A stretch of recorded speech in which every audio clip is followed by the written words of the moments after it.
Hi, so I'm John Gondel. This is from the Hobbit movie. It's the White Council in Rivendell, where Gandalf is showing the other members of the council the sword from the Witch King and trying to convince them that there's actually a problem that they need to address. The first time I displayed this was at one of the Lego store lug windows, and of course they're very specific on the size that you have to use.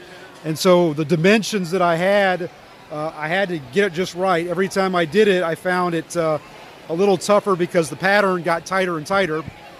The outside ring was fairly easy, except for when it exploded, and then you had to try to go back and rebuild it.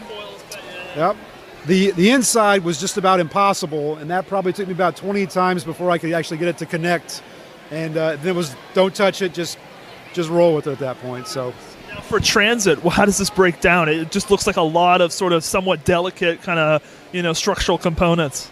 Yeah, so the base with all of the tan, the blue, just stays together.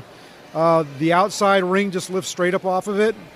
And then I just knock the pieces out where the little statues are at to shrink it down size. And so this is actually very easy to put back together. It's never exploded on me again, so it's fairly stable. Unlike the indoor scene, which every time I build that, since it's just a free stand, this set over here, you've got to really build putting that together. Every time. I was like 6 hours just to put that back together for this one. You mentioned that this was for a Lego store window display. When you were designing it with that kind of a constraint, what sort of special stressors, other than like just the physical limitation, like what was kind of imposed upon you, sort of putting it in such a confined space? So I've always tried to, whenever I built for the Lego store, to use all the space. I know that they're very cautious of that. That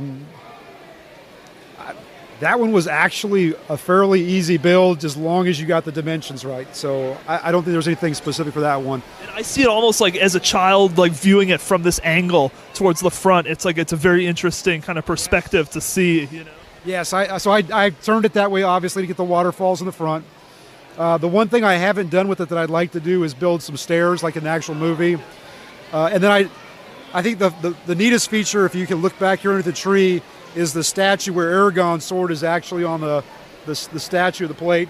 Obviously not broken, but trying to put a little color into that.